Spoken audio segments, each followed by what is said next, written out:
Welcome back to BK Nothing But Nets podcast. I am joined with my co-host Dylan. Dylan from Nets Press. This is gonna be a fun show today. I feel like there's a lot to this. This Claxton rumors, Cam Thomas rumors. I want to get into Cam, but let's start with Nick Claxton. The obvious report was rumors he's going to be traded to Boston for Anthony Simons. Simons got 1 year left on his deal. It opens up a couple of $1 million for Boston. And they get a center for 3 years. First, your thoughts on this for the Nets, the Celtics, and any legitimacy to this trade, Dylan? Yeah, I mean, it's kind of tough to say if there's any legitimacy to it as of yet. The guy that reported it supposedly, not really the most reliable. I couldn't even find him on Twitter. So I can't say if it's 100% or not.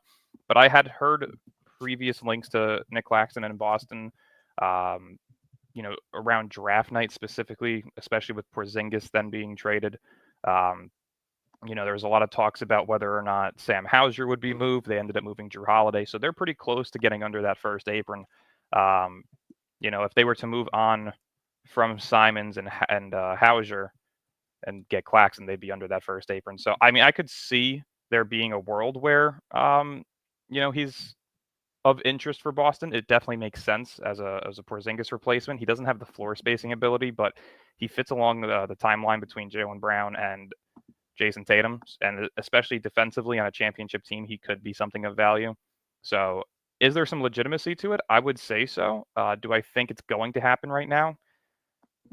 We'll see. Hopefully. I mean, it would be nice, especially getting on to Simon's expiring contract. That'll help Brooklyn big time over the next two off seasons, getting off of the 3 year, $70 million that Claxton's owed. So it would be nice for sure. I spoke to one of my good friends from college who's a huge Celtics fan. So I'm going to say this speaks for all of Celtic Nation. He liked the trade. He wanted to do it. He thought Claxton would be a long-term fit, 3 year fit for him. Okay. Plus his contract goes down. I think the trade works for Boston. I do. Is there any reason Simons is on a 1 year deal? The Celtics, I don't think, are going to look to compete this year, obviously, without Tatum. Is there any reason that Boston would be reluctant to make this trade? Do they think maybe they can get more, or like with 1 year left on Simons' deal? Why would Boston not look to trade him? And realistically, could they get more than Claxton? I don't see there being a big man on the market currently available that's better than Claxton. Because, I mean, listen, Claxton isn't the greatest of the bunch, but, I mean, is he the best available? Potentially 100%. We know Walker Kessler isn't available. A guy like Bam Adebayo isn't available. So, really, where else is there to go? Embiid isn't getting traded right now. Jokic isn't going anywhere. There's really not much available. So, to me, I think Claxton is by far the best big potentially available if the Nets were to begin listening to offers.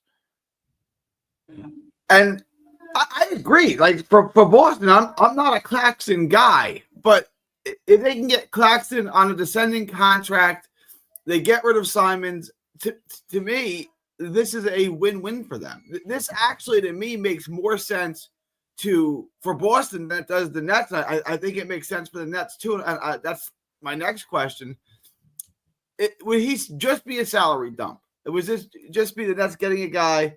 I can't even believe it that his deal is expiring. His 4 year deal is expiring already. But would this just be a salary dump where the Nets are just taking on a bad contract and then? I would say so. Yeah. I mean, it makes sense too, because realistically, again, the whole goal is to have flexibility over the next two off seasons. Realistically, the entire point of what you're trying to do is build a play-in, if not playoff team by the start of the 2027 season. That is the year that you have the trade with Houston where they have our swap rights. They'll be getting the most favorable pick out of the bunch.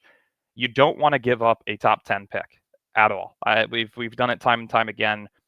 The entire goal needs to be building the flexibility to where you can sign a star in free agency in 2027, potentially trade for one, hopefully land a top 3 pick in this upcoming draft. Like, you need to be able to do things very properly. So yeah, we'll see. Leaf has some breaking news. He says in the chat. What do Uh-oh. we got here from Leaf? What do Should we we jump got, in? Leaf? You Yeah, want me to throw the yeah. link in there? Yeah, throw the link in. Leaf, come on in. To me, well, let's get into that. Anthony Simons, to me, would spell the end of Cam Thomas. I know he'd have to accept or decline any trade, but he would accept any trade if he has to play in the same backcourt as Anthony Simons because his stats are going to go down.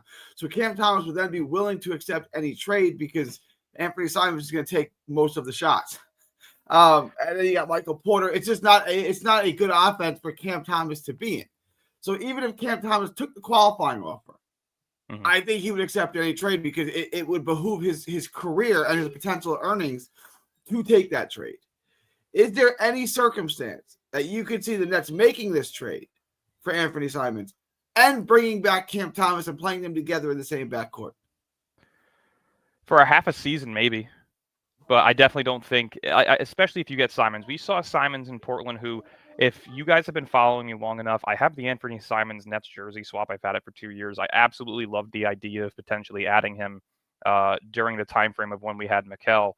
But if you look at his time in Portland, they drafted Scoot Henderson. His development was kind of stinted because of Simons and Shaedon Sharpe. I think it would be a similar situation with Cam Thomas, where you'd be having too many guards in one room, and that's going to stint the growth of guys like Yegor, Nolan Traore, Cam Thomas. At that point, you kind of just have to pick and choose which ones you feel are the long-term pieces moving forward. And again, it's been made blatantly obvious that they don't view Cam Thomas as a long-term fit.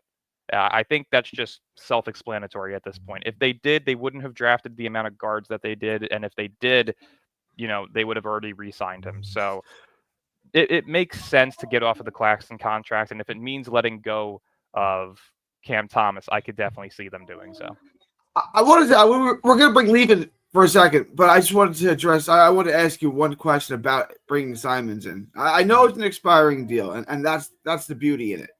But my question is this: they don't value Cam Thomas. Isn't Anthony Simons a distinction without a difference? Isn't it just a devil, the same devil by a different name? No, I don't think so. Simon at least has the ability to run the point guard position. He has showcased the ability to play make. I believe this past season he averaged 4.5, 5 assists, somewhere in that range, maybe if not higher.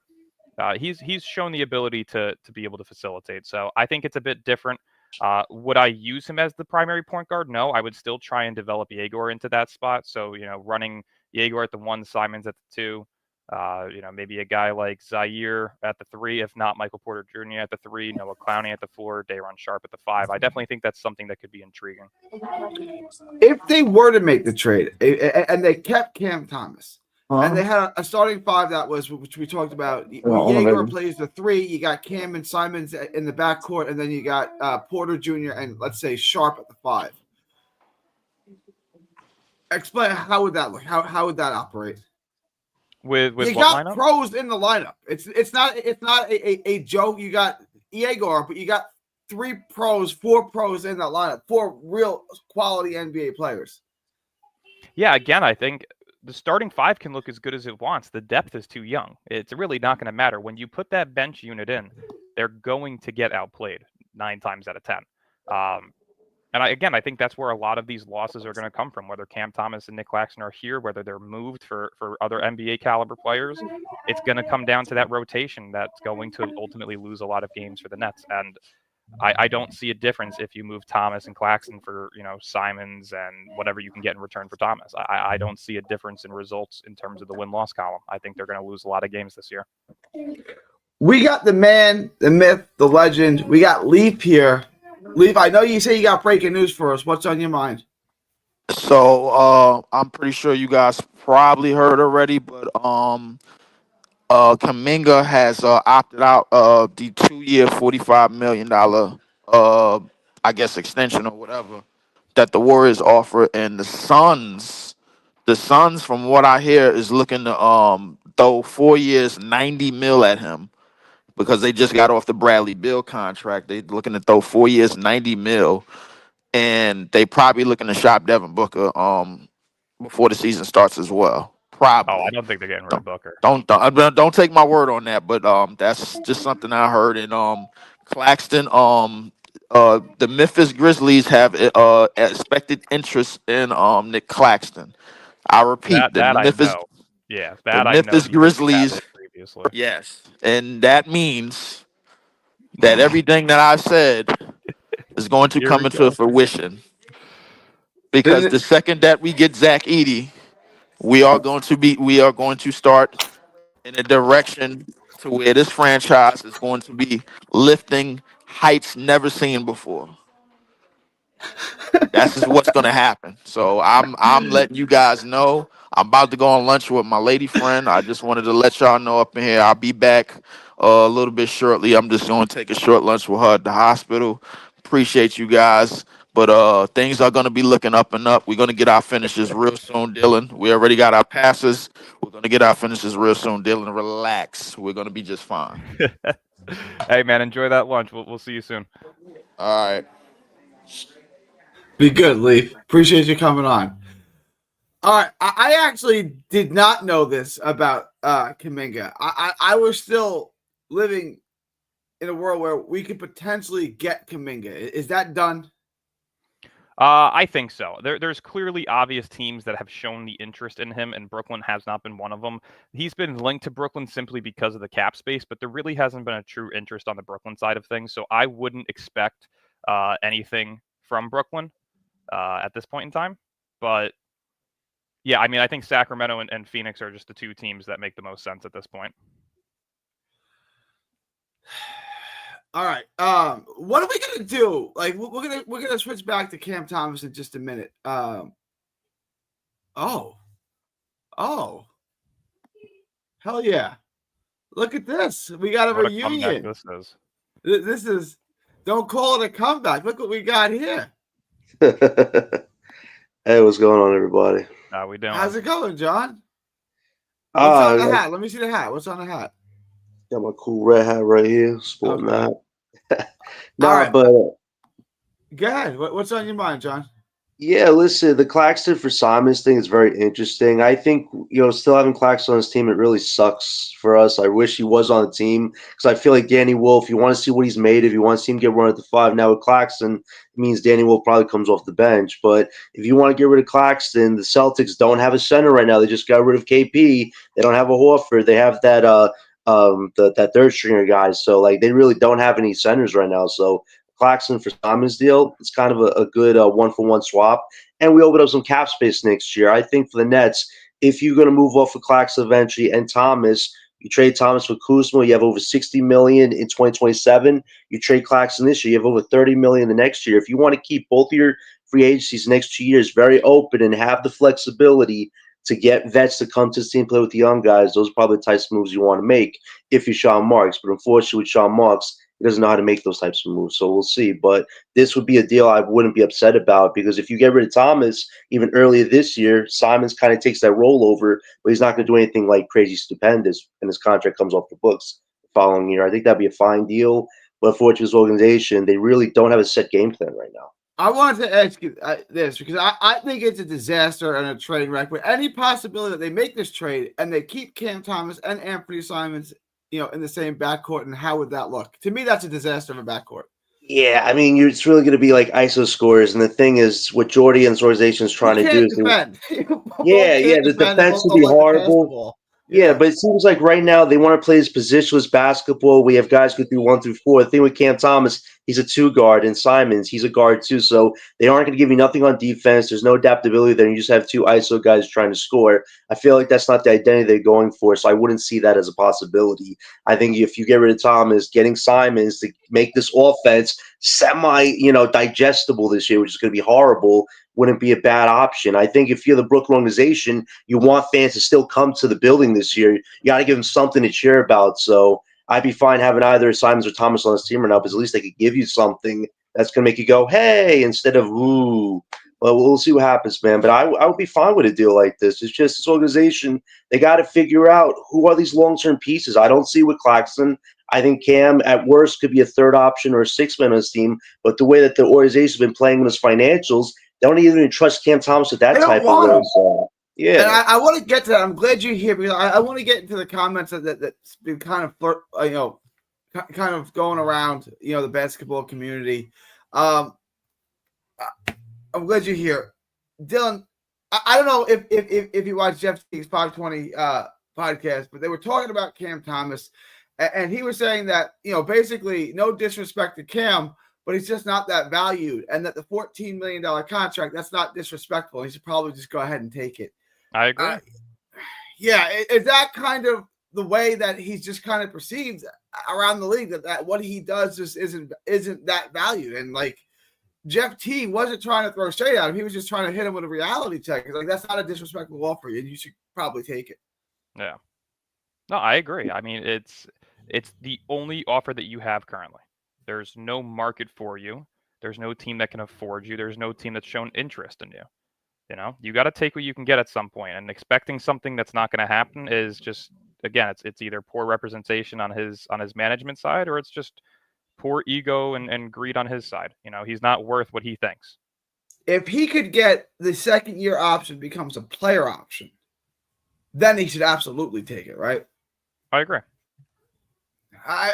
John, I want to bring you in on this too. Jeff Teague's comment in regards to Cam Thomas, where Jeff Teague tried to red pill a little bit, like, guy, this is in today's market with your skill set, this is not a disrespectful offer. Actually, you should probably take it. What are your thoughts on that? Yeah, I mean, I think we've all seen how the saga played out so far this summer. Cam's market, there is no market for Cam Thomas. There never was going to be one because no teams had cap space. But the fact that NBA media has gone after him so badly, it's insane how polarizing this kid is. I think some of the comments have been factual to a certain degree, but some people are saying that he got double teamed, he's a bull hog. No, he was the only guy that could create offense on the team he was on. So, of course, they were going to double team him. I think some people's digs on Cam are factual, but some are just over the top, and you can't be over digging on somebody like that. Yes, his main superpower is offense. Other stuff he's had to try to work on playmaking. I think Jeff Teague made some, interesting points. But here's the thing you got to remember. Cam Thomas had no defined specialist role in his team. He really had to force his way onto the team by starting off the bench the previous year before last year. So I feel like some of these people are just kind of overlooking those little details. Cam never had a set role in his team. He never had the keys to any type of role. He just basically had to force the issue. So he's not really a specialist per se, but what he does give you is offense. I just think for Cam Thomas, this is really bad timing for him. This was a few years ago. I think he would have got $18, $20 million salary for 2 to 3 years. But given the way the new CBA market is and the way that the NBA is kind of getting away from like solo, two guards, it feels like Cam Thomas is facing obstacles that are kind of beyond his control at this point. Yeah, no, I agree with that. It sucks in today's market that Nick Claxton gets $25 million a year, and Cam Thomas gets 14. But you can't look at it that way. You just have to take the best deal that's available for you. You can't look at this guy makes more money than me and he absolutely sucks. Sorry, kid, don't work that way, right? Like, how does Quickly get $32 million and I can't get half that? Sorry, like you got to bite the bullet on this one and realize that $30 million offer ain't out there. Quickly's contract, I like Quickly. It's an overpay. And he got someone to overpay for him. You ain't got that. So you're going to have to take what's available to you. And, this was low. We were all expecting it to be closer to 18 to 20. But we talked about, like, the offer might be real low because you're not negotiating with anybody else. He's got no other calls, right? So it's like, the head cheerleaders, like, why do I have to go to the prom with this fat guy? And it's like, well, because no one else asked you to the prom. That's why. So you either go with this guy or you don't go at all. What would you like to do? That's kind of the situation Cam Thomas is in. Yeah, it's a horrible situation, but if I'm Cam and his reps, the one thing I will go on this organization about is the fact you've had no problem overpaying a whole bunch of guys the last few years, and now the buck stops with me when I offensively have done more than those guys have done, and I'm making way less. I can understand why Cam is actually doing that. Sean Marks has a bad reputation. The other show you had was if he's on the hot seat, damn right he's on the hot seat. If that next year's lottery pick ain't a top 4 pick, this was a waste of time these last 2 years because you may have found some good young guys that could do roles in the team, but you lack that franchise guy if you don't get one. And if you get rid of Cam this year, what are we really building here as a team? Good culture, character guys? Listen, character guys are all fine and dandy, but it's the talent that wins at the end of the day, not guys who are just good character guys. So, I feel like this organization really put Cam on island alone, and they kind of overdid it by not even having this done yet. The fact they just have let this trickle and go as slow as it has, you're making Cam feel like he doesn't want to be there. But if he came as organization in the agency, it's like, okay, what do I have to lose? I want my $30 million. If I don't get that, I'll take the qualifying offer. And if you trade me somewhere else, that's on you guys. I'm still going to ball out. So I feel like this organization, they really overplayed their hand by showing their discontent for Cam Thomas. And now they have to prepare for the consequences. If he doesn't accept the 2-year, $14 million salary, takes that qualifying offer, I feel like as an organization, you lost that battle. You may have won the war with holding Cam's market back, but you're really going to trade him for pretty much nothing at that point, and you lose a bucket scorer that may kick your ass in the future. So I feel like this organization, they are playing with a little bit of fire here, but I understand why the market is the way it is for Cam, but it's just an unfortunate situation that it's led to being this messy. It shouldn't be this messy right now. The cap space should have been used already. I feel like Sean Markson's organization are too aloof right now. I'm going to drop the link for Breeze. Let me bring Dylan in on this because I want to address player one's comment real quick. Breezy, I got the link for you. Hop on in. I want to get your take on this. As far as player one comment, Nick Claxton's contract is bad.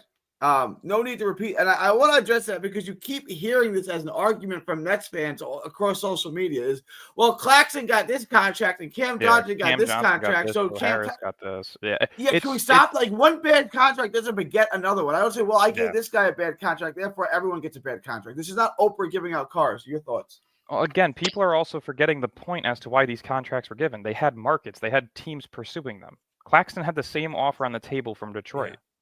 He came to the Nets, said, this is the offer. If you want me back, give me this offer. He accepted our offer. Like, when you have a market and teams pursuing you, you are going to have to cough up a little bit more than what you likely want. Cam Thomas does not have a single team pursuing him, does not have any team in the league currently with cap space that can outright sign him. There's nothing that he can do. There's just, that is how business works. That's how markets work. And if people still can't understand that, there's no other debate point to it. You can think you deserve whatever you want, but at the end of the day, those are the two facts that currently will not change. No team has cap space. No team has pursued him. You can't dictate your own market if you don't have the ability to go elsewhere. It's just not possible. Can you also address this comment from Macho here? I think he's not wrong. Marks trades who he wants to and keeps who he wants to. I don't think the front office wants to get rid of Clax. Your thoughts on that, Dylan? Yeah, I don't know if they want to get rid of him just yet because I still do think that he is the main piece at some point in time to landing a star, especially with that contract. It aligns with the year that they're willing to go all in, which is 2027, which I believe would be his last year on his deal.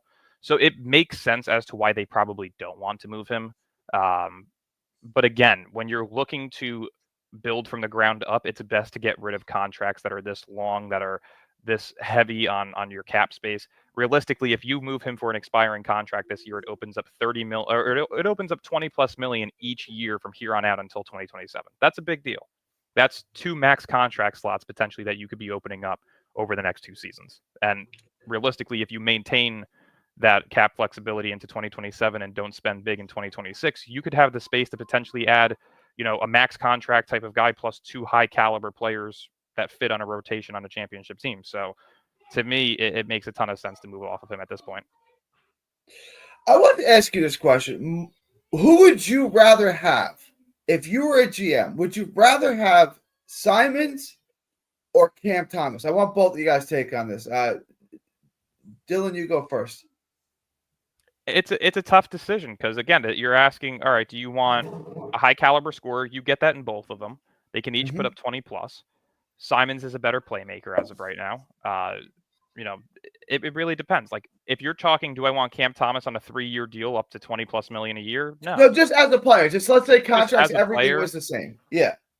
Again, what direction are you trying to go? Are you trying to aim for a play-in? Are you trying to tank? What is the real? I'm aiming for a play. I want to. Well, answer it both ways. Does it change your answer? I think so. I mean, if I'm aiming to win, I would want Simons. I think Simons is just a bit more of a winning player all around. All right, I'm not disagreeing with you. I'm kind of in the middle on this. I've argued this for Cam, and I've argued it. I like Anthony Simons, right? But John, let's say the contracts were the same, everything's the same. Just as a basketball player, who would you rather have, Simons or Cam Thomas?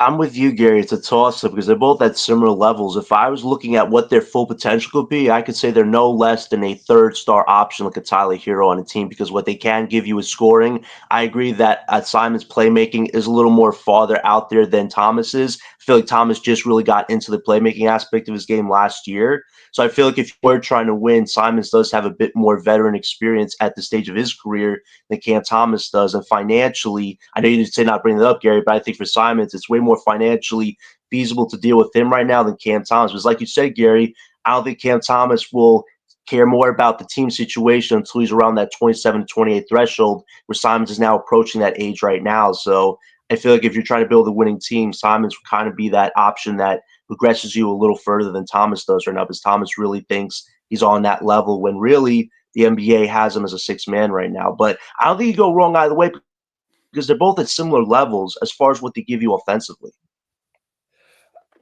This is my point, right? Like you guys kind of hemmed and hawed. You said toss up, maybe Simons. It's close. That's why that's why Cam Thomas is unhappy and pissed because what is Simons making? And and he signed that contract 3 years ago for $27 million, $25 million, whatever it is. Like this is why Cam Thomas is pissed. Does that make sense? Yeah, No, it because definitely. it's a completely different CBA. I know, but looking at it from his perspective, it's like this dude got $25 million 3 years ago. You're offering me 14. You're spitting in my face. But that's my point, though, is you can't have perspective when you have no market. You know what I mean? Like you genuinely have no say in anything that you want in your career currently because you don't have a market. You don't have a team that wants you. You don't have a team with cap space. You can't dictate your own market when you have nothing.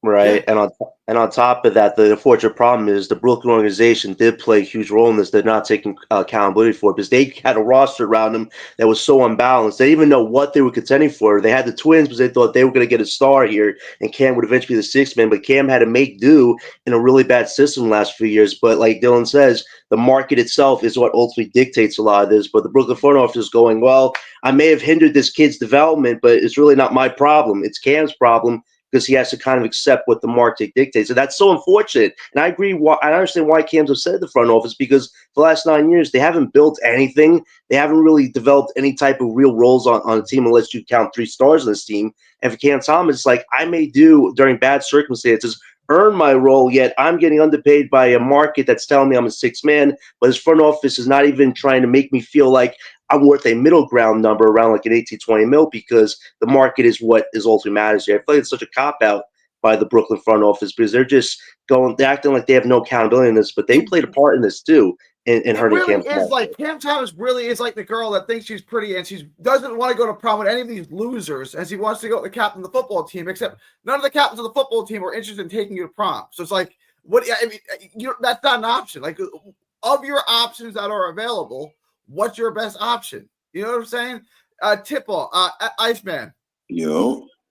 Are there any pretty girls that are gonna want to take Cam Thomas? Are there any pretty girls that are gonna anyone that's going to want to take Cam Thomas to the prom, or does he just have to go with what he's got? Is anyone going to jump in and offer Cam Thomas a contract? He's a loner right now, Gary. He's the guy to pull up and drive himself to the prom right now. You know what I mean? See, everybody else got dates, and he's just standing too good for all these other guys. But no, it's Nah, Cam has to. I think he could wait on the contract a little bit to see if he can get a little bit more than 14. Just in case Kuminga or one of those guys signed before him. But to Jeff Teague's point, that's his market. And I think he should have took. Well, I say he could wait, but he should have took it and just try to prove himself. Like that's the best thing for him to try to do, to see if he can get that 6-man label off him, because no one knows what he is beyond that. That's just his label right now.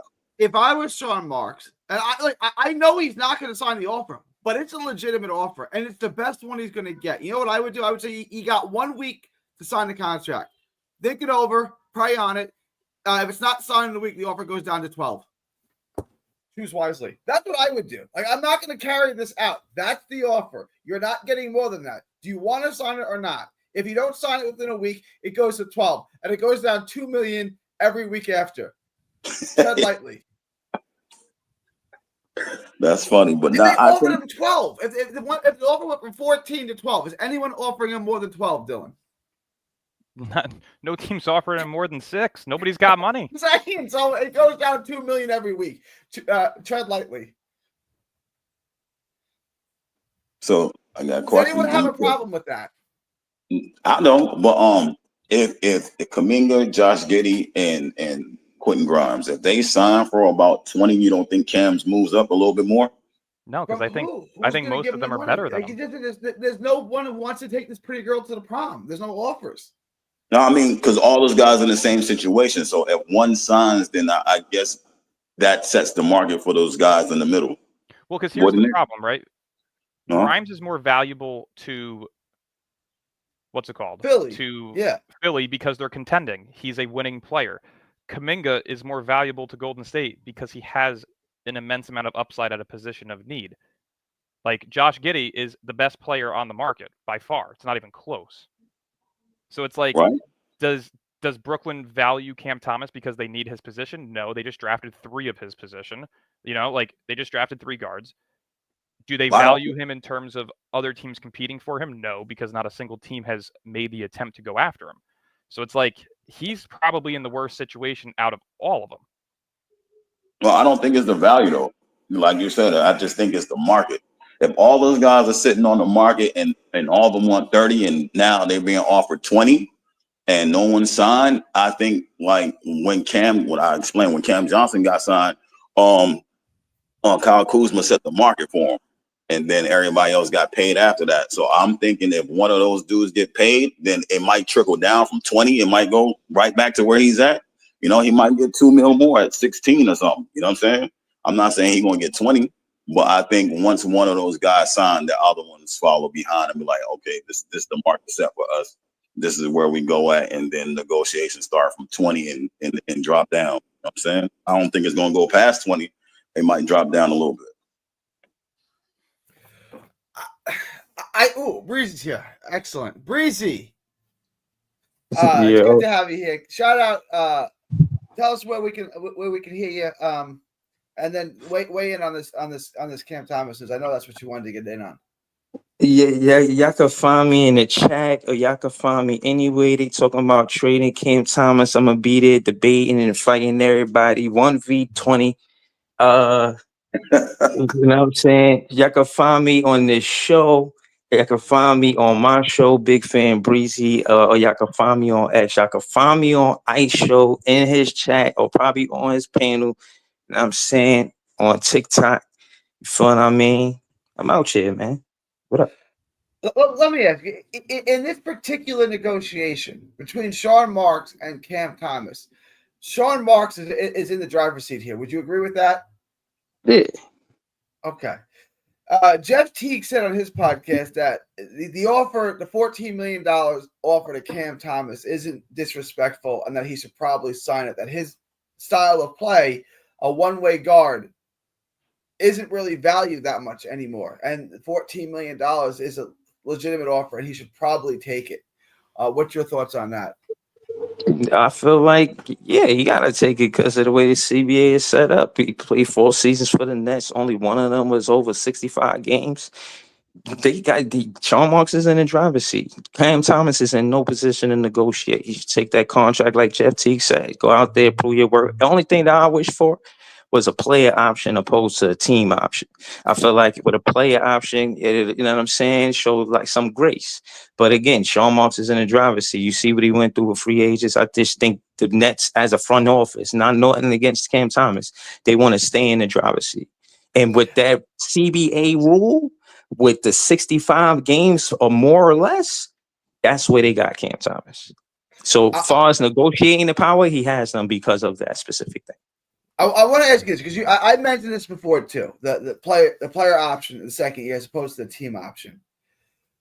If they gave him a player option, he becomes more difficult to trade.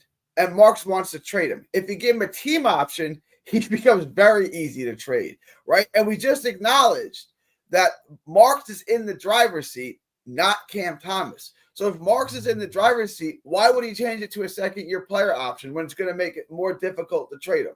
And I want That's the point. That Sean Marks is in the driver's seat always in the business aspect of it, but the player aspect of it, knowing the game, playing the game, he's not in the driver's seat. I hear y'all talking that Anthony Simon shit. He taking the ball out of Traore hands. He taking the ball out of Diego hands. It's a fact. He But in so the is- way they so play is Cam development. Bruh, no, They're he on can't. the same Thomas. position. Hold They're on. the same It's position. Why hold would on. you add It's starters to bring back Cam Thomas? You're taking the ball out of these guys' hands. That's just a fact. it's fair. It's fair to say that Cam Thomas is a pure two guard at heart of what basketball is. And case in point is when you talk about two guard, that's the equivalent of a shooting guard. That means that is a guard that shoots. That's what he do. Now they trying to ask him, oh, this and that about player development, and then went out and got all of these player development players. Good money. Okay, let them. I mean, not player development, play making players. Okay, let them do that. Cam Thomas is the best off-ball player we got. That's Not a shooter, best player, this and that, off-ball player. If a playmaker needs anything as a teammate, it's an off-ball basketball player. He need Reggie Hamilton. Richard Hamilton. He need Reggie Miller. He need these guys coming off of the screens and getting it for the pick and pop. He need that. He got that with Cam Thomas. So you do understand Who else that he got being it the with? best- Anthony you do understand Simons? that being No, the best Anthony. player Hold on on. the team during off ball. That's not a compliment. The team sucks, so that doesn't mean anything. No, but what I'm saying, the off-ball player, playmakers need off-ball players. Anthony Simons is not an off-ball player. He needs the ball in his hands. He's taking the Most ball of the out of time, he Traore plays a two hands. guard in Portland. Most of the time, he Who's was playing taking the off ball? So no, off-ball is important because you need the playmaker to be on ball. I Diego understand, but you're not Traore. hearing me. Anthony Simons, for the most part, played off ball in Portland. I watched a lot of his games. He was a guy that I wanted on the team badly when we still had Mikal. Like Until that Dame trade. Until that Dame trade, when Dame got traded, he was on ball a lot. Sharp, they still had Scoot Henderson. They were still primarily playing him as a combo role. That doesn't change.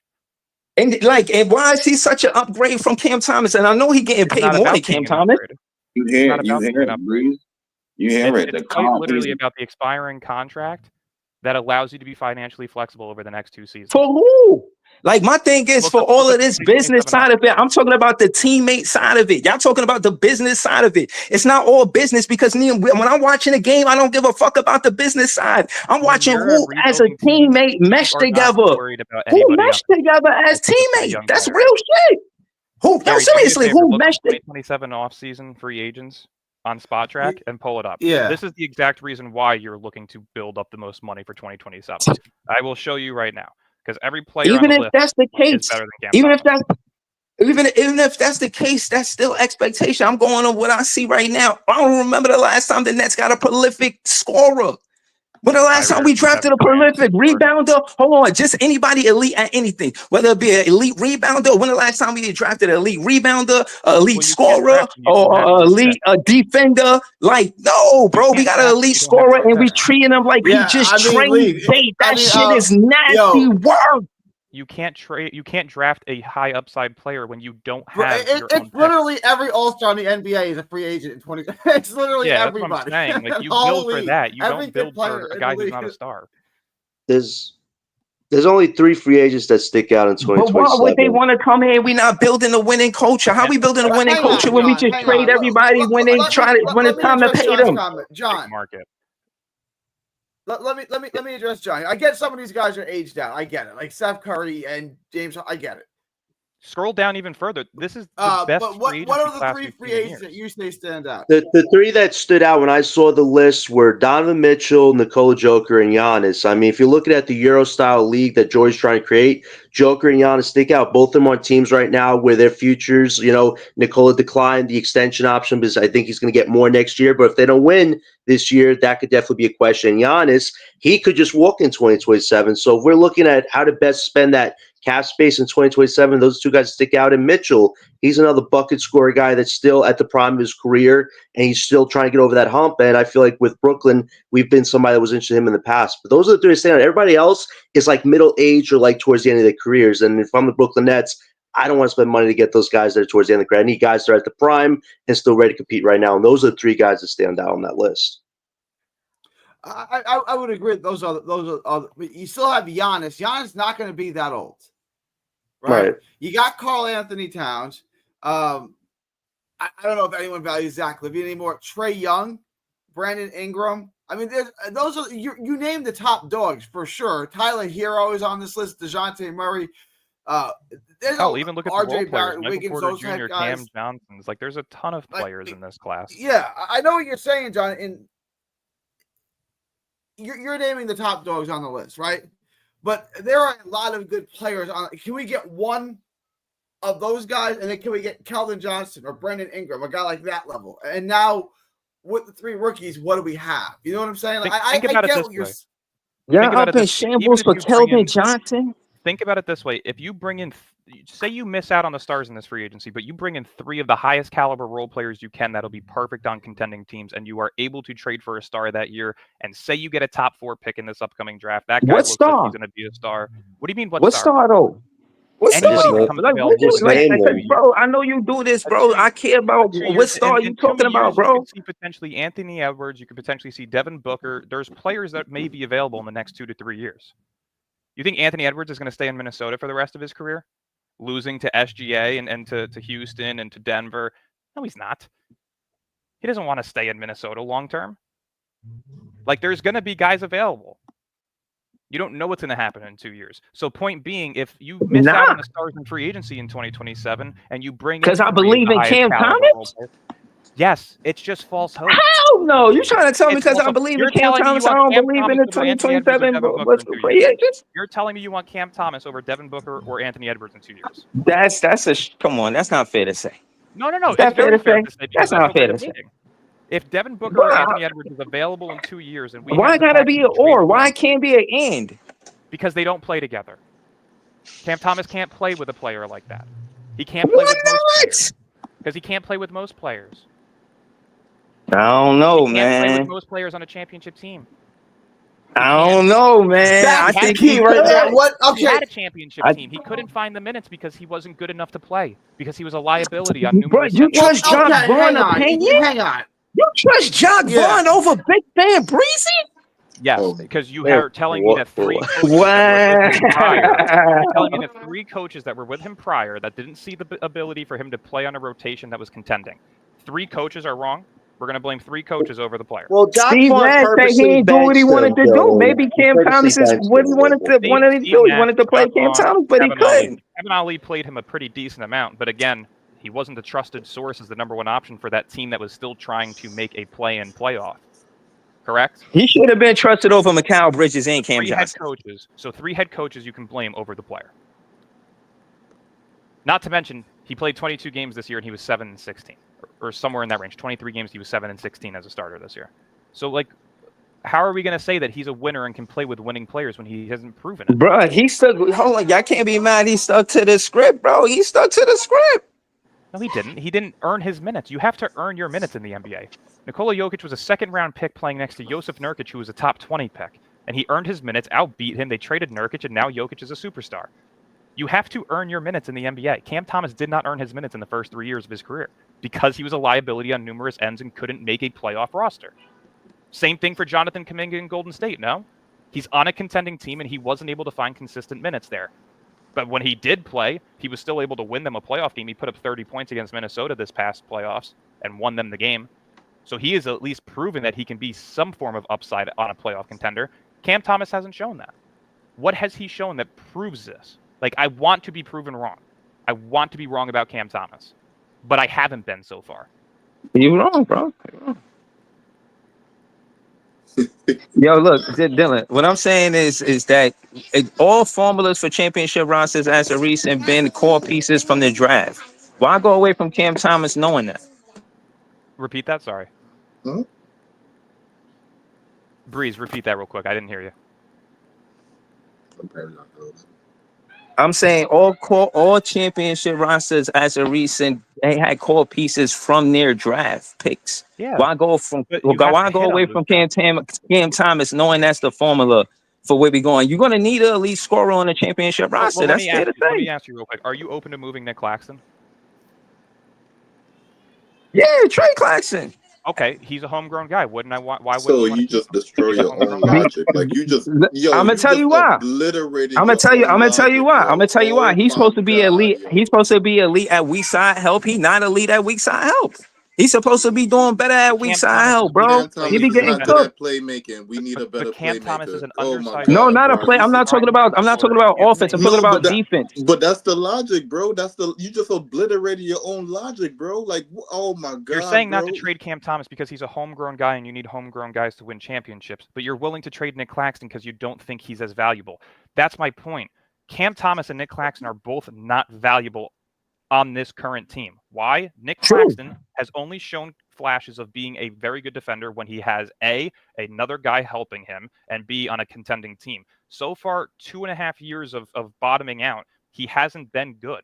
Cam Thomas, same thing. His first 3 years of his career, he could not earn minutes. It wasn't that the world was against him. I don't care for the whole, oh my God, everybody's against me bullshit. Bro, He didn't earn how his do you minutes explain first Jack 3 years. Vaughn benching him after 3 40-point games in a row? Because what if he was 1-2 with 3 back-to-back 40-point games? Wow. So he got to be 3-0 just to minutes. get a playing time on this win. roster? You need to prove that you can win when you're putting up 40-plus points while taking 25-plus shots and you're not winning games. Who gives a shit? Sadiq Bey put up 50 on the Pistons. That's Who crazy. cares?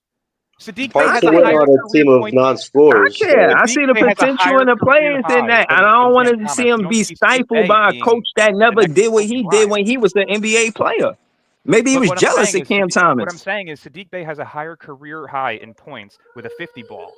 And you don't see him being compared to Kobe Bryant and saying that he deserves starting minutes. Why? Because anybody. Well, can hang on. score If in you this want to league. bring up like one-off games, we put up the stat yesterday. Cam Thomas has more 40-point games than Tim Duncan, Manu Yeah, and Ginobili, every player Kawhi that's on Leonard. that list is better than Cam Thomas all time and will still be Understood. better You're than Got Cam just more saying Thomas. because minutes than Sadiq Cam Bey's got a Thomas, 50 more ball, he's more opportunities than Cam valuable than Thomas. That means Thomas. nothing. Sadiq That Bey just is not proves more. my point.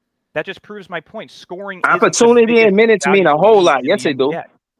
But does that Yes, it not do. prove my And point?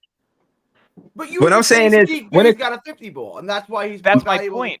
That's my point. Is Sadiq Bey has a 50 ball? What the fuck does scoring mean in terms of value on a winning team? I took You know what I mean? bro, Like the, you can I got it. score the, all you the want, NBA doesn't has been mean you're great. predicated on the offensive side of the ball for a long time. Of course, offensive players mean something to the league. Like I said, the only Offensive knock players with that multiple the aspects of reason their why game. Sean Marks is in the driver's seat is because Cam Thomas 3 out of 4 seasons played under 65 games. I get it. Nah, But bro. potential wise, upside, and all of that stuff that y'all like to talk about player development, I see it all in Cam Thomas. So again, let me ask you this question. Hold on, bro. Though. 2 years ago, did you think Nick Claxton still had upside to be a better player?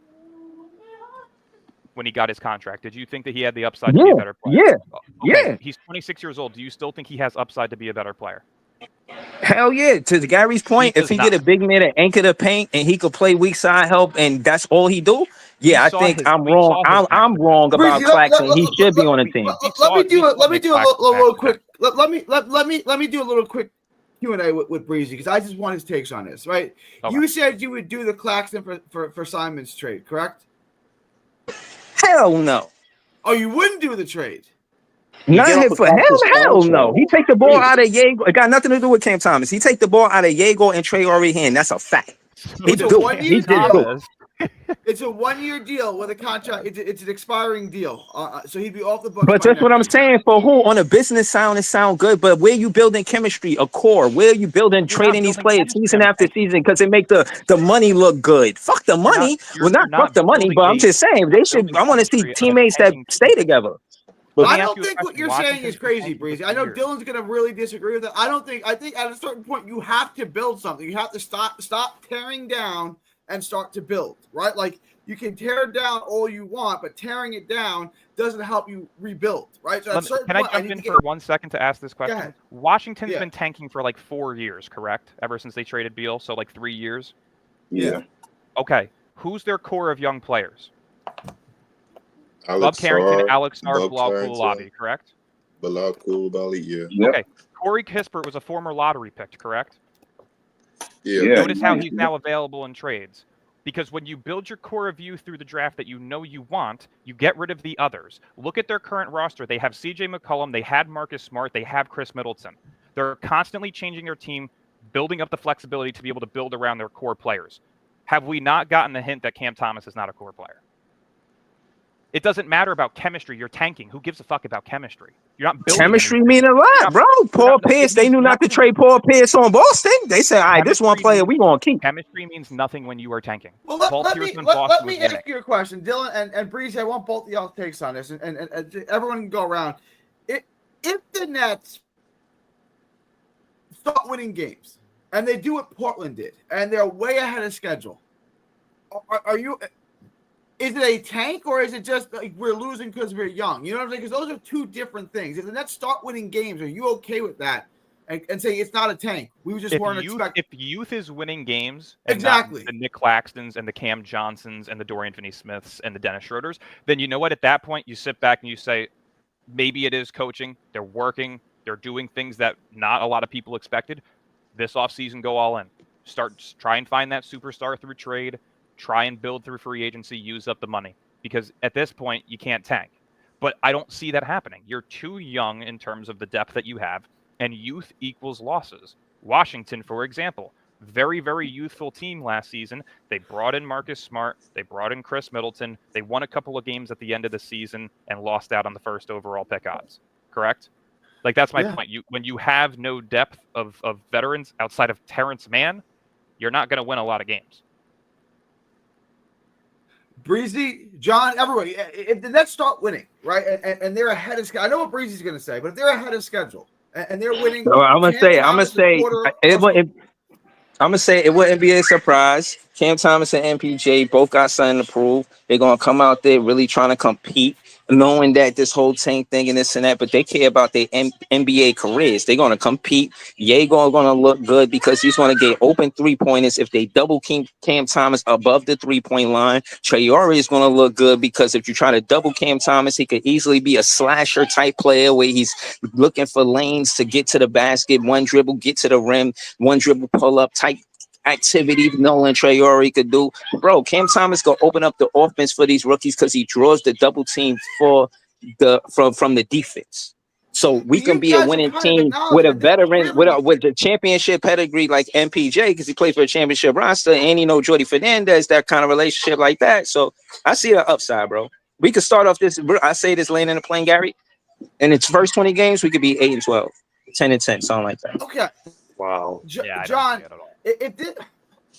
let's say hypothetically, Breezy is right. You're acknowledging that this really isn't a tank year. We're not looking to tank. We just don't expect to win because we're so young. What would be your thoughts on? Like, we're actually not tanking. We're just not going to win a bunch. We're not going to do what Utah and Philly did last year. We're going to try to win games. We're probably just not going to win them. But if we do, then we're going to keep winning.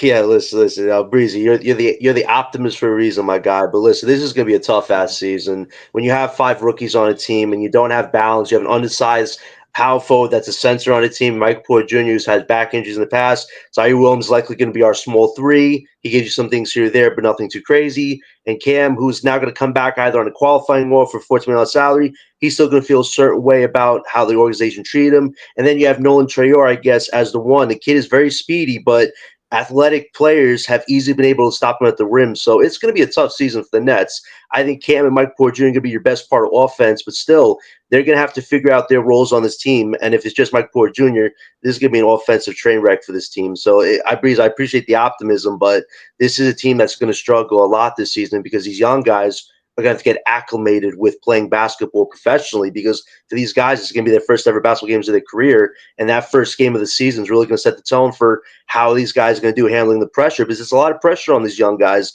same with Porter and Cam, to try to build some type of chemistry, like you're saying, Breeze. But at the end of the day, everybody's fighting for 905 fourth-quarter points, bro.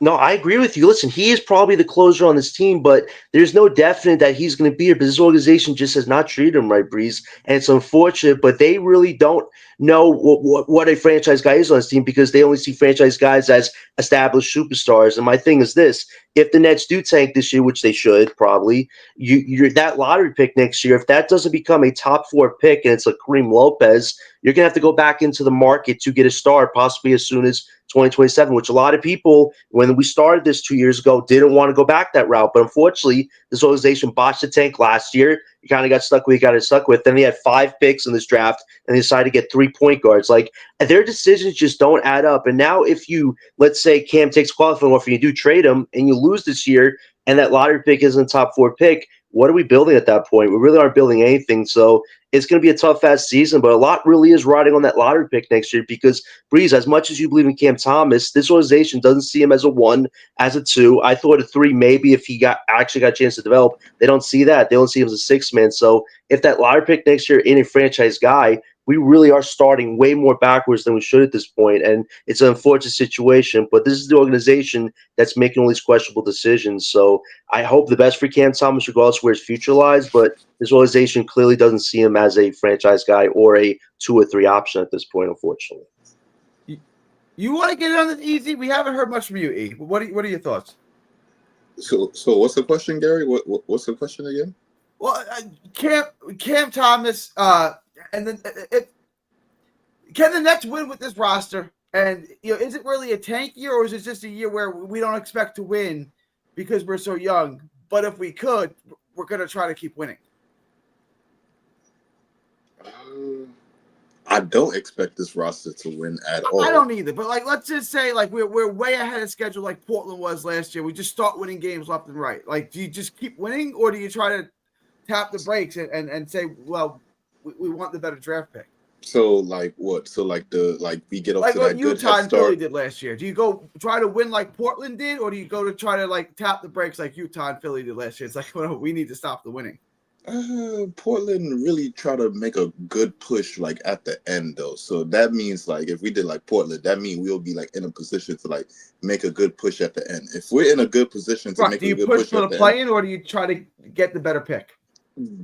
At that point, there's no point to even try to get a better pick if you're in the playing situation. At that point, you might as well just keep on trying to continue to win. At that point, you already push your chips to the middle of the table in terms of how you want to land inside the draft.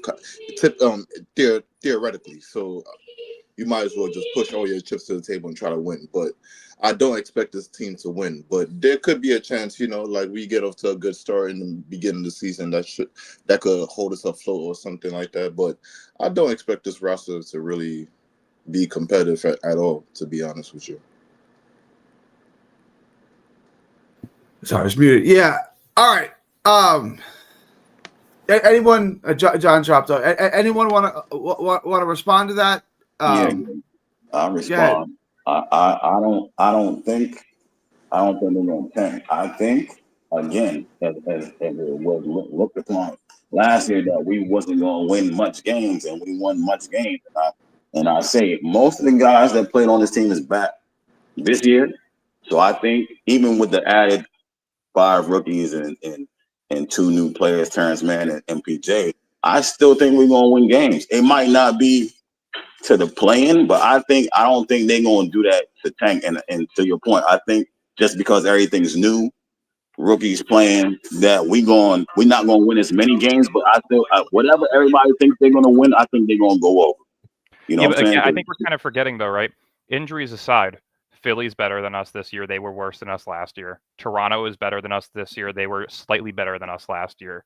Washington is better than us this year with the added veterans that they have and the potential, risers that could be coming from their core of young players. They could be taking leaps, right? Washington's better. Charlotte, healthy, is better than us. That's just a fact. So, you know what I mean? I don't see this team being higher than a 13th seed in the East. Oh, no. Well, everyone was better than us last year, too, and we still was winning games. So that's why I'm saying, injuries aside, this is probably the worst, if not second worst roster in basketball, right? Could we agree on that? Utah's the other? Is that what you're saying? Yeah. Okay. Possibly.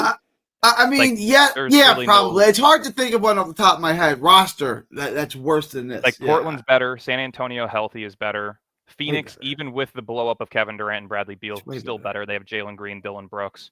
They just brought in Mark Williams. They're still better than us. You know what I mean? New Orleans, Trey Murphy, if Zion's healthy, better than us. How many rosters are really out there that you could say are even close to being as bad as Brooklyn's? Yeah, the roster construction looks bad, but once you get on the court and these guys start hooping, that becomes a different situation because. And I would agree with that if we had more veterans on the depth. But again, your bench plays a very significant role in the regular season, and when you have potentially 3-4 rookies, guys like Dariq Whitehead, Noah Clowney, who are in their second, third years, if these are the guys that are making up most of the bench, how do you see them beating NBA depths? That's what you said last. That's what we said last year, and it was No, winning last games. year we had vets. We had too many vets. We had the Dennis Schroeders. We had the Dorian Finney-Smiths. We had the Zaire Williams. We had all these guys that were taking up a lot of these minutes and getting the ball. Now you have 5 rookies, 3 of which will probably play. You have Dariq Whitehead, who's likely to get much more minutes than he's ever had in an NBA game. He's really never seen the NBA floor. Like, these are a lot of young guys that are going to be seeing major minutes, if not major rotational minutes. How are they going to beat teams who are currently veteran heavy, if not young players who are already developed? Like, I don't see it happening. Like, realistically, we won 26 games last season. There's no reason this team wins more than 21. Like, at all. Well, because they play hard every night, right? There's no reason, but if they grind, if they play hard, if they max out on defense every night, you're going to win games by accident like you did last year. Right? Like, they're going to come in, they're going to underestimate But you also had you. guys who were fighting for their spots in the league. Keon Johnson wasn't guaranteed. Now he's back, right? Mm-hmm. Like, fair. None of these guys were guaranteed. Zaire Williams, expiring deal. Cam Johnson, playing for ego purposes. Dennis Schroeder, expiring deal. Dorian Finney-Smith, expiring deal, trying to up his trade value. Like, a lot of these guys had a purpose of why they were playing. This year, you have youth and you have guys who are back on contracts, right? Like, you're not going to see as much heart and effort, especially when you have young players who are going to be taking up a lot of these rotational minutes, if not some of them starting. You are, though, because how can we say that? It's been proven. Like Gary's pointing out, that G League team that we was running, they was winning games. Like, it's going to be the same. Utah, for example, they were purposely sitting John Collins and Larry Markkinen for majority of the season, and when they played, they won. When they didn't, their youth couldn't win. Look at Washington. Before they added Chris Middleton and Marcus Smart, they were losing a ton of games with their youth. Then they added some vets and they started winning a couple. Like, you need a full roster that can be somewhat competitive. This roster has a competitive starting 5 with a horrible youthful developmental bench. It doesn't work. It never does. Who bench? You saying our bench is horrible?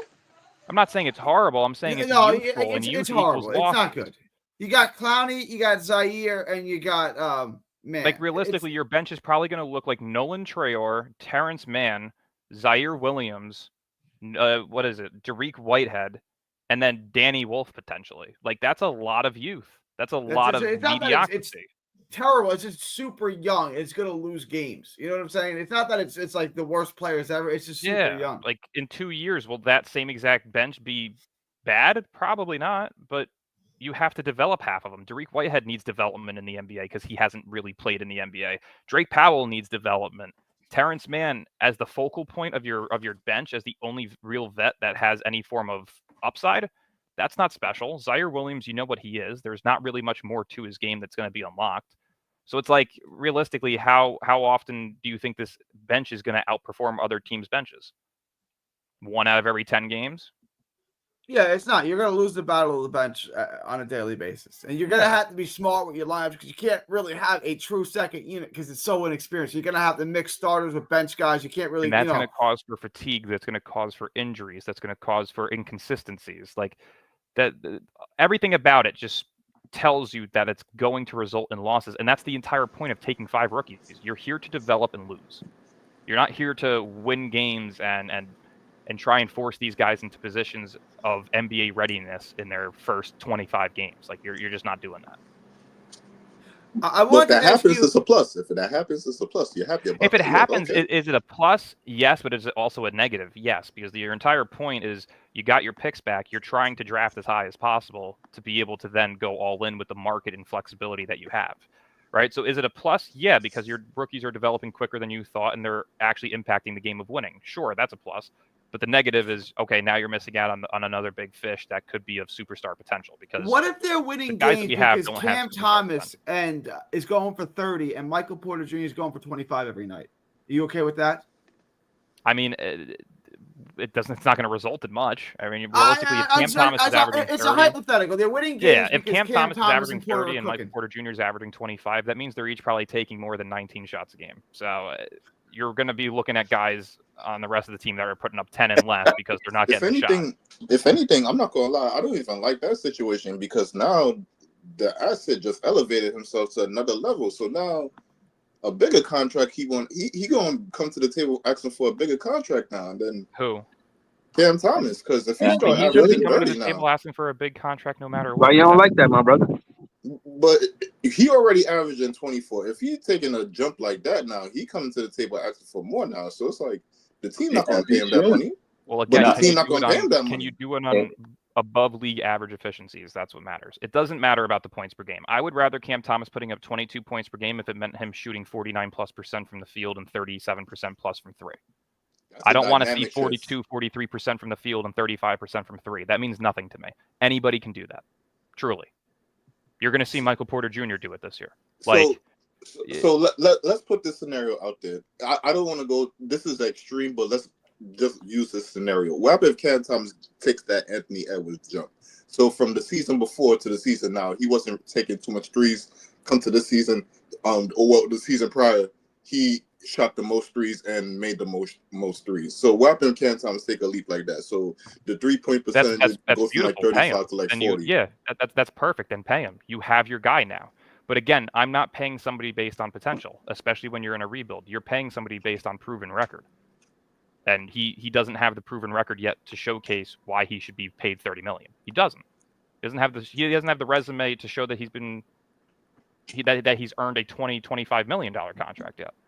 So, I mean, I'm seeing some of these comments. You can call it hate all you want, but a fact is a fact. If you're shooting below league averages on a 22, 23 game sample size, you're resulting in no wins. You haven't stayed healthy. Why do you deserve to be considered the guy? I think that's the problem. That's why I say he's in between six men, and I don't know what he is. You know what I'm saying? So that's why the label of being a six man comes about for the point that you're making. You know what I'm saying? That's what they see him as because of those points that Dylan just made. Yep.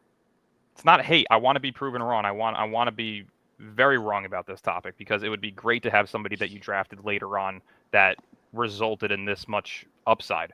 But again, you have to be realistic with yourself at the end of the day. You can't just be a fan of a player because of the name on the back of their jersey. If he is not resulting in what you need to successfully win games, it does not matter. But there comes a time where the upside dies on a player. And we're kind of getting to that point with Cam Thomas. He's 24. At 25, 26, that's when you usually know what a player is, especially when they're going to be entering years 5, 6, and 7 at those ages. Anthony Simons, you know what he is as a player. Why? Because he's going into his 6th, 7th season. Well, to me, we know what Cam Thomas is. It's just how do you value that? I don't think Cam Thomas is going to drastically improve in any facet of basketball, right? This is what he is. How do you assess that? You know what I'm saying? I agree. The development, I don't want to say he's fully developed, but he's not going to start passing the ball like John Stockton. He's not going to start defending like Tony Allen. It's not going to start. You know what I'm saying? We know what Cam Thomas is. How do you value it?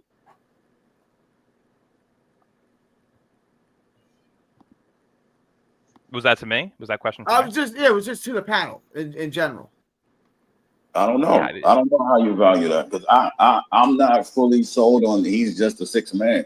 You know what I'm saying? I just think sometimes it takes guys a little bit longer to figure out everything. Like Cam has the offense down. I think everything else that's giving him problems right now is what he has to figure out.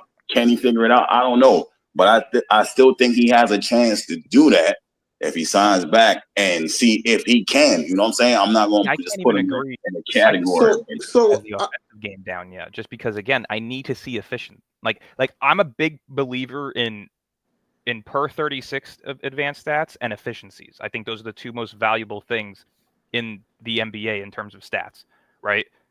His efficiencies are below league average. I'm not talking below star level average or superstar level average. I'm talking basic league average.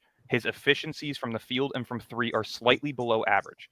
That means something, especially if you want to consider somebody a star and think that he deserves to be paid like a star. You have to prove yourself in the NBA. You have to prove yourself in any sport. You have to prove yourself at your own job. If you can't do your job successfully, why do you expect somebody to give you a raise? Right? I need to see, especially if you're asking for, first, second, third option caliber money, I need to see that you can do these things at an above average level. Because if you're not above average, then why am I paying you to be a 1 through 3 option? Anybody can put up 23.5 per game on below league efficiency numbers if they are given the shot selection that Cam Thomas is given. It's just fact. You guys have any thoughts on that? I mean, it's hard to really disagree with them. Oh, I was gonna ask a question, but Dylan kind of just went at it. But I'm just saying, like, so at this point, it gotta just be the efficiency, because we're not expecting Cam Thomas to pass the rock or become a playmaker. Because if you back to Ice's point, if you don't just look at him as a sixth man, then you can't just look at him as a rotation piece. So you have to be looking at him as like a second or third option. At that point, what we're saying is, like, at that point, I mean, you're going to be a ball handler, but it's not like you're going to be playmaking on a crazy level if you're like a third option. So at that point, you're looking for efficient scorer. If that's for Cam Thomas specifically, if he's the third option. So it's really the efficiency we're really talking about. So if he come out this season, and I said this from 2 years ago, if he could show that he could play within a system and hit timely shots efficiently and not take too many fucking chucking shots, it'll go good. But here we are. Would you make the Ice and E? Would you guys make the Nick Claxton for Anthony Simons trade? Who do you put as your big man? Who are you gonna put as your big man after that? Sharp would be your starting, and then you would have as your backup probably Wolf. What is it? Is it just to get money off the books, or is it to keep Anthony? Well, Anthony Simons is on an expiring contract, so I mean, you could try to make a run for him if you wanted to keep him in free agency, but it would most likely would just be dump the salary, dump the salary, and get an expiring deal. Are we that desperate to get rid of Claxton? I think so. And also, real quickly, I just wanted to address a couple of comments. Yes, I know he's 23, but he turns 24 on October 13th, and that's about 3 weeks before the NBA season officially begins. So he's 24. By the time the season begins, he's 24. That's why I said he's 24. I'm not sure. I'm not sure if I would do that for Clax. Maybe if we didn't have so many guards on the team right now, it probably, because I like Anthony Simons as well, but I don't know. I'm not the book guy. You know what I'm saying? I listen to Dylan say, you know what I'm saying, money comes off the books, and that will open up more room to do more things. But losing Clax, I don't know. It depends on what people think Clax is. You know what I'm saying? I still think Clax is a good player as long as he has somebody next to him, like it's been said. So, you know what I'm saying? I'm not sure. But then, like, I don't think it's just one good player. You probably need like multiple good players, because he's a good defender, but it's not like somebody who can anchor your defense or like uplift your defense to like a top 10, top 5 level. So you still gonna need good players around him. So even if you put him with even if you get a playmaker with him, yeah, it's gonna look good. But if that playmaker can't hold his own on defense, it's gonna still put him in trouble. So you're gonna need even like 2 more players at that. So then at that point, what are you doing now? Look how much I'm divulging all to supplement him. Goddamn.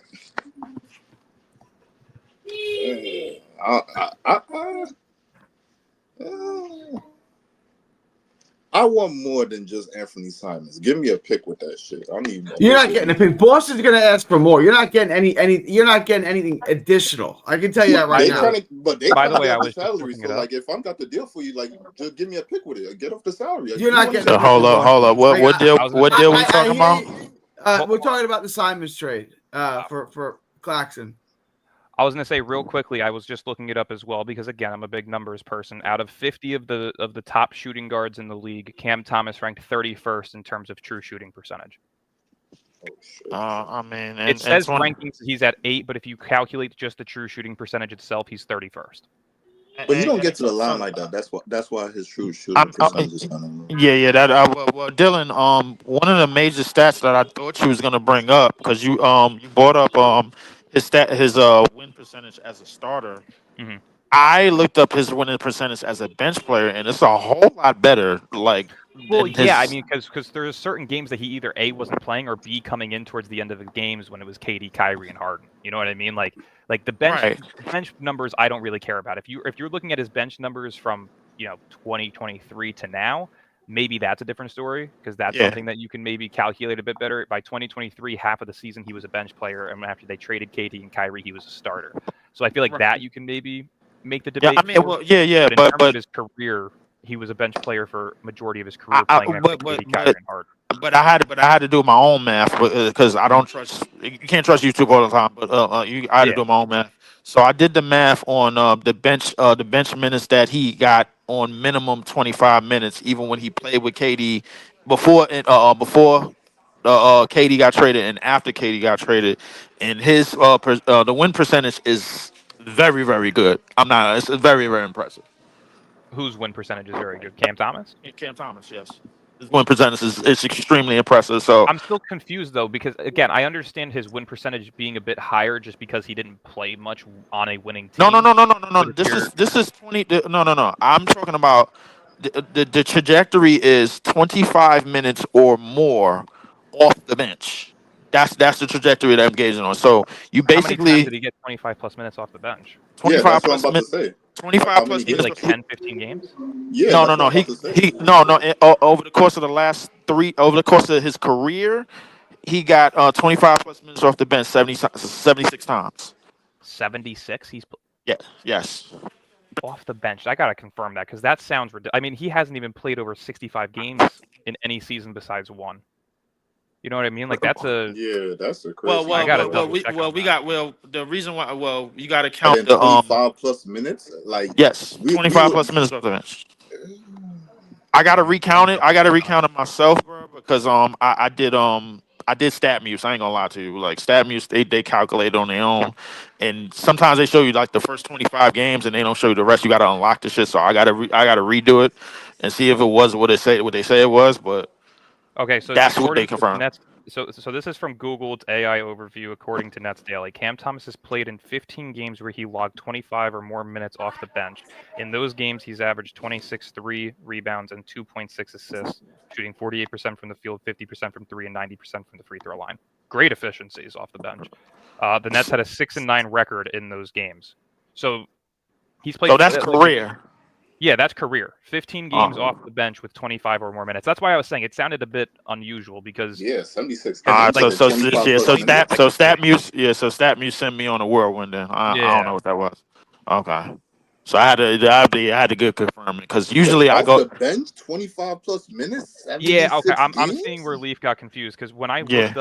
when I looked up the same exact what I looked up was how many games has Cam Thomas played off the bench with 25 plus minutes.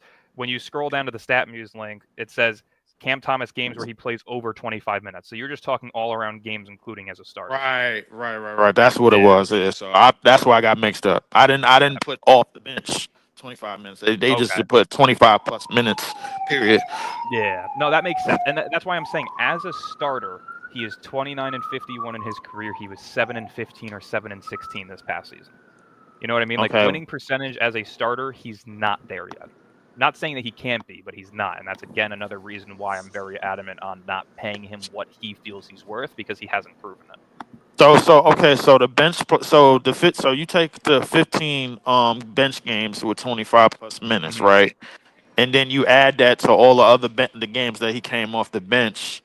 On average, his bench minutes was probably what, like In the 21? 15 games where he had 25 or more minutes off the bench, he was averaging 26 points, 3.1 rebounds, 2.6 assists, and he was shooting 48% from the field, 50% from three, 90% from the free throw line. He's one of the best bench players in the world. Nobody's denying that, and that's why I think his value in the league is of a six man. He plays better in rhythm off the bench against bench units. You know what I mean? Like as a starter, he's not as consistent. A and B, he doesn't have that starter's mentality where he can do other things outside of scoring. So when I tell people like you know who that he was the best kept secret, bro. Like why is it that I'm like you know what? I don't even want to go down this rabbit hole. I like this. This is just gonna just warp my brain, bro. Because I'm about to get in the car. Yeah, yeah. Let me not even go down there. But the Claxton thing. what y'all was talking about, the teams with the Claxton thing, because the Grizzlies, I'm still hearing this very, very interested. I don't know about any other teams just quite yet, but the The Suns is Grizzlies really are interested in Claxton. yes, from what I'm hearing. Don't They take my just full they word. Don't just take my lost full word on it, Hold I've bro. on, heard But it I'm before too. confused. I've heard it they just before too. lost J Hop to Indiana, so they lost one of their centers. Yeah, Jay Huff is gone.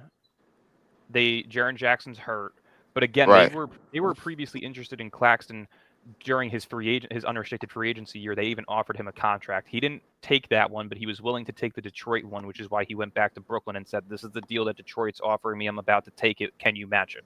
Because he wanted to stay in Brooklyn, right? right. So Memphis has shown previous interest, and that was even including with Jaren Jackson. With Zach Mm-hmm. Edey, I don't know if it's going to be any different, but Claxton and Jaren Jackson as a duo makes a ton of sense because Jackson's a bit wider in terms of body frame, even though he's not as good of a rebounder. Claxton's slightly better in that department, but Jackson can space the floor and play the four.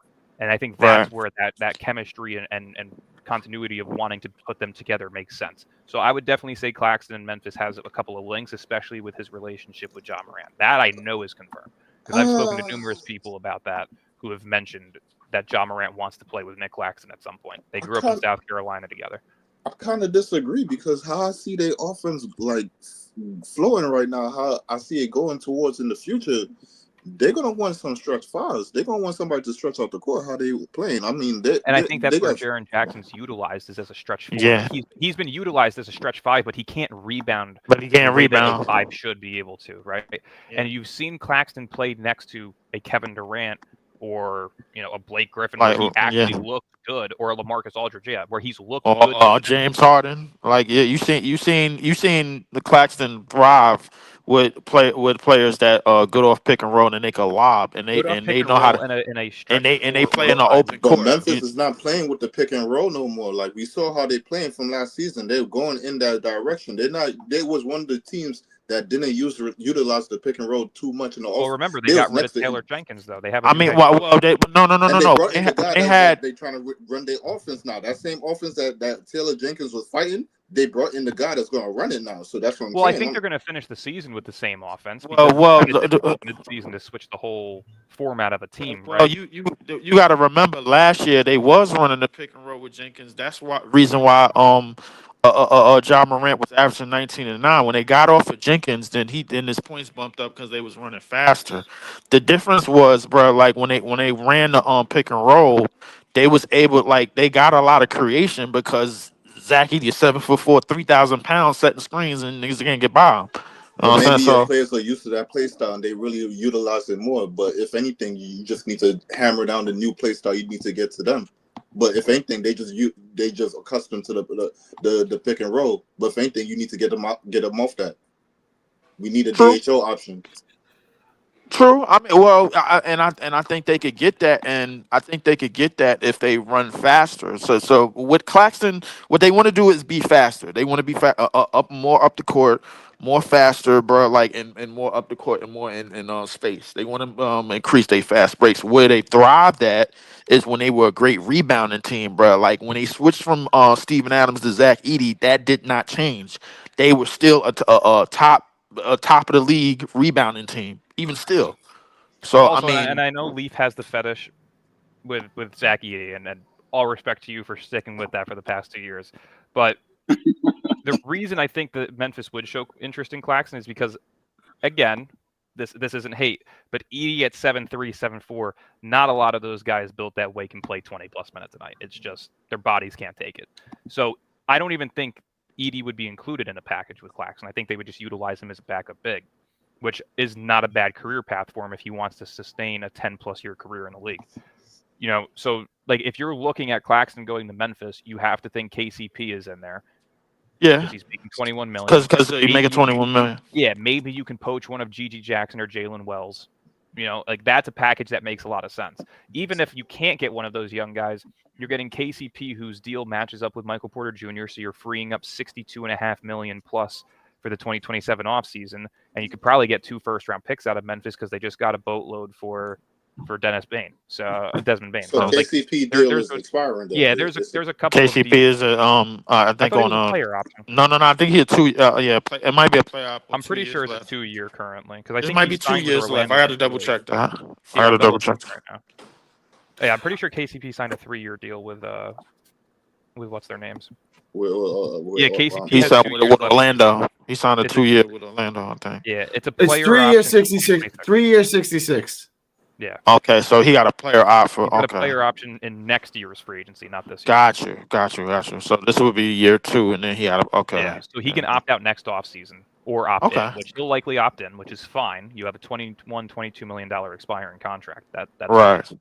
You know. And we still got MPJ for the 40, so like that would fill a place of that would fill a spot of Claxton. But going back to what you said last time when we was interested in the deal, I think it's a possibility that they might keep Zach Edey. I mean, but we got to remember that they still got Brandon Clark, and Well, they kind of use packages, right? You could do Clark and Conchar for Claxton. You could do KCP and one of GG or Jalen Wells for Claxton. Like there's numerous packages that they could make to still keep Edey, especially with him being on a rookie deal, that I think they would prefer rather than moving on from him. I mean, at 7-4 with his per 36 minutes, having him play 16 to 22 minutes a night, that's valuable. I mean, well, they're gonna have him if they don't make this trade. They're gonna have him north of 28 because he's the lone big and they gave up Huff, and him and Brandon Clark probably gonna swipe minutes, and then you don't have Triple J. Triple J is out with turf toe. This is one of the reasons why I kept saying, bro, if Zach Edey start going off for 20 and 15, I'm not gonna say nothing. I ain't gonna say nothing. I want to address this comment. Does anyone disagree with this? Does anyone disagree? Just do this Simons trade and ship CT. I mean, is that the most logical thing to do? Let's say the Claxton for Anthony trade is real. Let's say we can make it tomorrow. Is this the most logical direction to take? I don't have a problem with it. I just want to know why would the Celtics give us Simons after they just cleared the deal? Simons is looking for new money, right? Let me address. Yeah, and Boston doesn't want to give it to him, right? So Boston would clear that contract, and they would bring in their center of the future. I think it makes more sense for Boston than it does for the Nets. Right. Simons has no business in Boston, right? Right. So they're going to get rid of him, and for getting rid of, they're going to save $2 million roughly this year, and then they get a declining contract in Claxton. Yeah, that's what I was going to mention. Is if you really look at how that deal works out, Claxton's descending in value, which will help them with the apron. But if they move on from Simons for Claxton, they can just straight up move Hauser to a team with some cap space and be under the first apron for this year. So like Hauser's making $10 million, they could send him to a team, that potentially has like $6 to $8 million in cap space where they can offer up like a $2 to $4 million deal for that $10 million deal, and they can get below that first apron with ease. To me, this honestly makes this is what the Nets should do. Yeah. I think the Memphis deal is better because a lot of Memphis's contracts matches up with when we're trying to compete in free agency, but I also wouldn't hate the Boston deal. Which year we're trying to compete in free agency? 2027 free agency. Who's the free agents? Go bring up the list again. Everybody, the whole league. Like, name an all-star. He's a free agent that year. Everyone, 26, 27, they all. Tell me why all-star will want to come to this franchise. Because we have the money. I was going to say, the market of New York City, the flexibility, and the coach. That's what you have so far. Those are three big-time things that are going to attract players. And the team building. Done with Kevin Durant and Kyrie. Do you remember what Paul George said on the podcast one time about Charlotte Hornets? If I feel like I go there, I feel like my career is over. I think a lot of other players share that same sentiment. If I go to a dying team that's losing every season, my career is over. I can't. No, because the difference is that Charlotte isn't considerably a big market. New York City alone is a big market.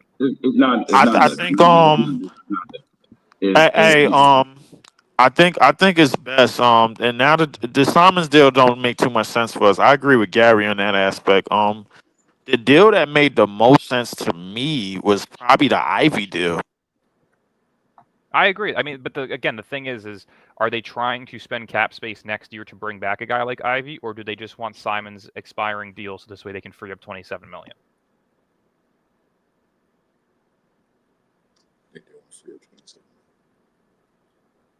Because you have to think Ivy on an expiring deal, he's going to request 18 to 22 million potentially next year. So do you want to give that long-term contract the year before the free agency that you want money for, or do you want just a guy that you can get rid of? I think. Well, the thing is, Ivy is going to get money because he made an all-rookie team. So he was a higher pick, if I'm not mistaken. He was a Yeah, he top was a 10 top pick. 10 pick. Yeah. So right. So he was a lottery pick. So us getting Ivy would secure like a legitimate guard. At least, I mean, if you get that in After you return for drafted 4. After you drafted 4. I was going to say, I'm seeing comments saying go all in for Jokic. Have you Well, guys not after, seen well, this yet? say Please go into the Lakers. I'm gonna You say already after. I'm gonna say after we drafted 2, because I don't really look at Yegor as a guard in this league. I think he probably gonna end up he gonna go.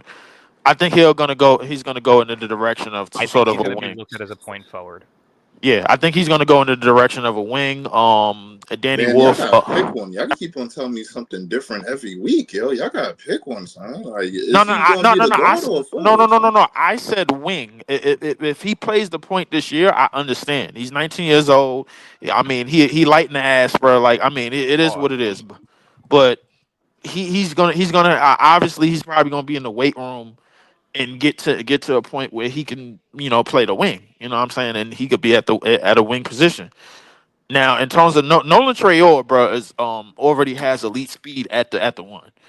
He already has elite speed at the one, so you have that. So if you pair that in a backcourt with a possible Ivy, I don't hate it. I mean, like Drake, I haven't seen Drake Powell play yet, so I mean, it is what it is right now, man. I mean, if you could get Ivy for Cam Thomas and for Cam Thomas who peaked at 24 game, that's all right to me.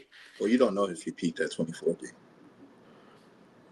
He's in his prime of 24. You don't know if that's his peak. It's his peak as of right now, but you don't know if that's his ultimate. Yeah, well, but yeah, that's basically what I'm saying. That's his peak right now. Like that mean, yeah. So, I mean, he peaked in a Nets jersey at 24 game. That's what I'm saying. So, I mean, getting Ivy for that in return for that, that's not bad. The Simons deal just don't make any sense right now. The Simons is looking for crazy bread. Simons deal mean we get a Claxton contract. That's what that means. True. But if we get off a Claxton contract, bro, I like the Memphis deal just made sense to me, bro. Like, cause I mean, I don't know.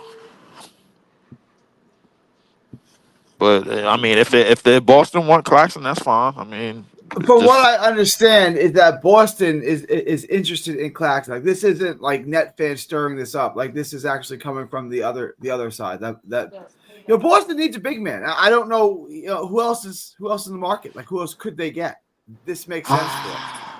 I don't know.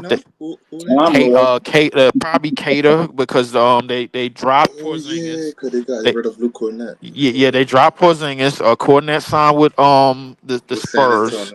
Yeah, so he signed with the Spurs. They missed out on Miles Turner because Miles Turner was looking to get a new contract. Miles Turner, they did not miss out on Miles Turner. They did not. They did because they was looking to try to trade for him. Why are you trying to trade for somebody looking for a contract, bro? He signed to Milwaukee. But they were going to sign him after they cleared up the contract. That's what I'm trying to tell you. They after they cleared up these the contracts with Drew and Porzingis, they were looking to sign him. I think that's that's just what I heard. I don't know how true it is. That's just what I heard, bro. That would put them right back into the second apron. I disagree. Listen, and then that means you probably would have had to ship off Jaylen Brown. So I mean, it is what it is. So I mean, I like they was looking for their big. Now they still looking for their big 25 mil for Claxton. I mean, it is what it is. I think Miles Turner, how much did he get from Milwaukee from the Bucks? Like 4 years. 4 years, like 110. 110, yeah. That's around the same amount as Claxton. We gave him 4 years on it. Yeah. His contract is front loaded too. It's front loaded. Is it? So that means the first year he getting a lot more money than opposed to And like then the year final 4, years. yeah. Okay. So instead of like 25 million, he be in like 26, 27, like 4 years, 106, something around that range. Something around that. I gotta Yeah, see how it's structured, but I think it's for the most part. I think it's front loaded. That's what I'm saying. yeah. And to be honest with you, I think Miles Turner probably would have been better off in Boston because you still got Tatum coming back at least, and they don't even know what they're doing with the Giannis situation. So I mean, I think he would have been better off in Boston to me. But, I mean, All who right, guys. knows? I gotta wrap this up in a minute. All right. Dylan, when are you free to go live again? Let's shoot for either Friday or Saturday. What is today? Wednesday? Today is Wednesday. All right, yeah, that works. That works. Is Friday good for you? Does Friday work for you? I can confirm with you tomorrow night, but yeah, well, as of right now, it should be. All right, sounds good. Man, All I right. got the Optimum coming to the crib today. Actually, because and the furniture is on its way. You know, the furniture take forever to get there. So Yeah, it does. got the yeah, I got the Optimum, and I'm down the street from I don't know if any of y'all ever heard of Western Texas College. Yeah. Paul Pressey. Yeah, I'm literally right down the road from Western Texas College. Paul Man's Pressey. leaking out his IP address right now. Yeah, I'm leaking out the IP address. I am. Paul Pressey, from the Milwaukee Bucks, he went there. He won a championship back in the '80s. He's like really, really Jesus revered. Yeah. Christ, my nigga, Paul Pressey. God damn, bro. Look at the name you just threw out there, boy. God damn, man.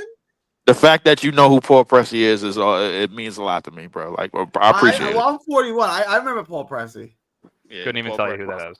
Sam Presti's dad? He's way before your time, Dylan. Yeah. Not man. Paul Pressey. Pressey. I know, I'm kidding. I'm PR. kidding. I know Yeah. exactly who he is. He played for the Bucks. I know exactly who he is. Man, Paul Pressey was all right. He was all right in the league. Pretty good defender. Yeah. Yeah. So All right. Paul Pressey. Oh, go ahead. Yeah, Paul Pressey. Yeah, Paul Pressey was out here, so he's like really revered in the area. So I'm like literally right down the road from Western Texas College. So yeah, but I got the Optimum coming in. I think either today or tomorrow. They're gonna send in the pieces and everything. I just got to get my computer and get the rest of the furniture. In, so Real quick, Gary, I just love seeing this man Breezy crash out over CT. I can't get enough of it. I don't know why nobody not clipping this shit up and sending it all over the internet, making it go viral.